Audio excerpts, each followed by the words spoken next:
Hi viewers, నేను doctor Surender Reddy, andrologist. నేను ఇప్పుడు మీకు ఈ వీడియోలో చెప్పే టాపిక్ మరొకసారి చెప్తూ ఉన్నాను. విచిత్రంలో విచిత్రంగా అనిపిస్తుంది, కానీ ఎక్కువ మంది ఫేస్ చేస్తున్న ప్రాబ్లం అదేంటంటే, అబ్బాయి ఏమంటారంటే, సార్ నేను హస్తప్రయోగం చేసుకున్నప్పుడు గట్టితనము చాలాసేపు ఉంటుంది సార్, నాకేమీ ప్రాబ్లం ఏం లేదు. కానీ సార్ నేను నా పార్ట్నర్తో కలిసి సెక్స్ చేయాలి అనుకున్నప్పుడు అసలు టైమింగే ఉండట్లేదు సార్, ఇద్దరూ డిసప్పాయింట్ అవుతున్నాము. అంటే ఈ అబ్బాయికి ఏంటి ప్రాబ్లము?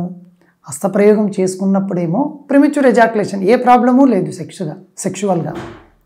బట్ ఒకవేళ సెక్షువల్గా యాక్టివ్ ఉన్నప్పుడు మాత్రం త్వరగా అయిపోయి ఇబ్బంది పడుతున్నాము. అంటే ఏమంటే వీళ్ళకి ఏమవుతుందంటే, ఎక్కడ ప్రాబ్లం ఉంటుంది అంటేను, మొదటి కారణం వచ్చేసి ఎప్పుడైతే సెక్స్లో పాల్గొనడం మొదలు పెడతారో, ఫస్ట్ మనకు ఎప్పుడైనా సరే ఇన్ని కారణాలలో కూడా మొదటి కారణం ఏంటంటే, ఒక తెలియని భయాందోళన. ఓకే కదా, పార్ట్నర్ని సాటిస్ఫై చేస్తాను కదా, ఏమైనా ఇబ్బంది పడతానా, అయినా తను నా మీద అభిమానంతో చెప్పలేకపోతుందా ఏంటి అని ఒక గిల్ట్ మనసులో ఉంటుంది. దీన్ని పెర్ఫార్మెన్స్ యాంగ్జైటీ అంటాం. ఇది క్రాస్ కానంత వరకు ఇటువంటి వాళ్ళు వెరీ డిఫికల్ట్.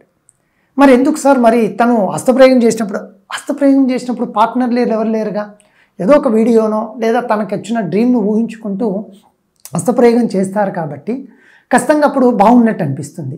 ఎప్పుడైతే పెర్ఫార్మెన్స్ స్టార్ట్ అయినప్పుడు మన వాడికి ఆ భయాందోళన స్టార్ట్ అవుతుంది. ఇది మొదటి కారణం ఉండొచ్చు.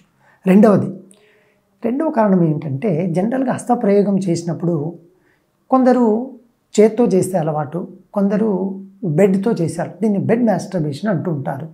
ఇప్పుడు ఏమవుతుంది అంటేను, అంగానికి వచ్చే స్టిములస్, అంటే మీరు ఇప్పుడు ఒక వీడియో చూస్తూ కొందరు జనరల్గా హస్తప్రయోగం అలవాటు ఉంటుంది.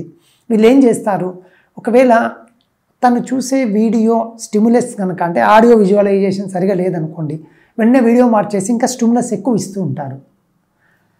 ఇప్పుడు నీకేమవుతుంది, సెక్స్లో పాల్గొన్నప్పుడు మీకు ఇది ఎవరి కంట్రోల్లో ఉండదు. ఆ అమ్మాయి కనుక చాలా రిలాక్స్గా, చక్కగా, ప్లెజరబుల్గా ఇద్దరు ఉన్నారు అంటేను, ఆ పెల్విక్ ఫ్లోర్ మజిల్స్ అనేటివి చక్కగా రిలాక్సేషన్లో ఉన్నప్పుడు ఆ పెనిస్కి వచ్చే స్టిములస్ డిఫరెంట్గా ఉంటుంది. సో కాబట్టి ఇప్పుడు మనవాడు చేత్తో చేసినప్పుడు ఇచ్చే స్టిములస్ అక్కడ దొరకదు వీళ్ళకు.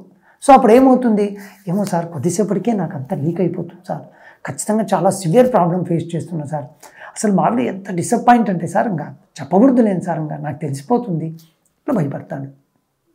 ఇంకో కారణము, నిజంగానే ఇప్పుడు హస్తప్రయోగం అప్పుడు బాగుంది అనుకుందాం, సెక్షువల్గా ఎందుకు బాగుండదు, ఏమో ఆ రోజు పొద్దుంచి నువ్వు టైర్డ్ అయిపోయి ఉండొచ్చు, లేదా ఎప్పుడైతే టైర్డ్ కొంచెం హార్మోనల్ ఇంబ్యాలెన్స్ అనేది వస్తుంది, లేదు ఎక్కువగా హస్తప్రయోగం అలవాటు ఉండి సెక్షువల్గా ఫస్ట్ టైమో సెకండ్ టైమో పోయినప్పుడు కొంచెం వాస్కులర్ కాంపొనెంట్, అంటే తనకు ఏ విధంగా ఉంటే ఆ మూడ్ వస్తుంది అనేది, ఇంకా కమ్యూనికేషన్ గ్యాప్ ఉంటుంది కాబట్టి దానివల్ల కూడా కొందరికి ఈ సెక్స్లో పాల్గొన్నప్పుడు ఫీల్ అవుతూ ఉంటారు, ఇబ్బంది పడుతూ ఉంటారు.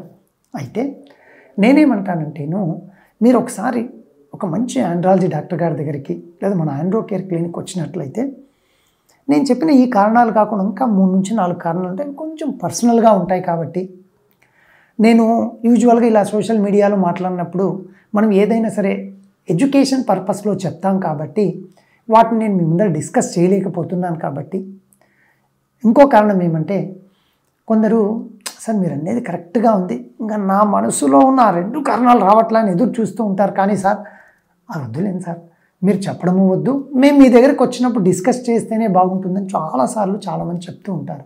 సో అటువంటి 2 లేదా 3 కారణాలు ఉన్నాయి. కాబట్టి అది నేను పేషెంట్ ఒంటరిగా ఉన్నప్పుడు కూడా మాట్లాడండి, ఖచ్చితంగా ఏమండి మీరు ఇద్దరూ రండి, మీరు కపుల్గా వస్తే అసలు మీ ప్రయారిటీస్ ఏంటివి, లేదా ఆవిడ ప్రయారిటీస్ ఏంటివి, మీ ఇద్దరు సెక్షువల్గా మీరు కలిసినప్పుడు ఎక్కడ ప్రాబ్లం వస్తుంది, వాటిని కొంచెం నేను ఒక 3 నుంచి 4 నిమిషాలు మాట్లాడితే మీకు కొంచెం ఫ్రీడమ్ వస్తుంది. ఓ నా ప్రాబ్లమ్ను సార్కు చెప్పుకోగలుగుతున్నా, అప్పుడే మనకు కొంచెం అబ్బా, కాబట్టి ఖచ్చితంగా నా ప్రాబ్లం ఏదో సారు చక్కగా వింటున్నారు, ప్లస్ నాకు ఏ విధంగా ఉందో ఆ విధంగానే ఆయన ఎక్స్ప్లెయిన్ చేశాడు అనే ధైర్యం వచ్చినప్పుడు మీరు ఇంకా మీ ప్రైవసీ ఇష్యూను మిస్సెస్ ఉన్నప్పుడు చెప్పగలుగుతారు.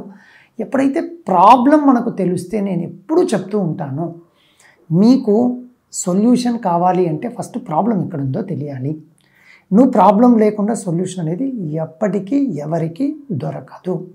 కాబట్టి విఎస్ మీకు గనక సార్ నేను హస్తప్రయోగం చేసినప్పుడు చాలా హ్యాపీగా ఉన్నాను సార్, కానీ మా మిస్సెస్తోనూ మా పార్ట్నర్తో కలిసినప్పుడు మాత్రం సెక్షువల్గా కలిసినప్పుడు నిజంగా ఆ తృప్తి నేను పొందట్లేదు, నాకు తెలిసిపోతుంది లేని సార్, ఆవిడ చెప్పలేక చెబుతున్నట్టుంది అనే ఫీలింగ్ మీరుంటే మీకు ఇంకా ఏం ప్రాబ్లమ్స్ ఉన్నాయో నేను కొంచెం చిన్నపాటి ఇన్వెస్టిగేషన్స్ నా తరపు నుంచి ఇందాక చెప్పిన ప్రైవసీ క్వశ్చన్స్ మిమ్మల్ని అడిగేసి దానికి సంబంధించిన మంచి సొల్యూషన్ అనేది మీకు ఇవ్వగలను. Thank you. ఎస్.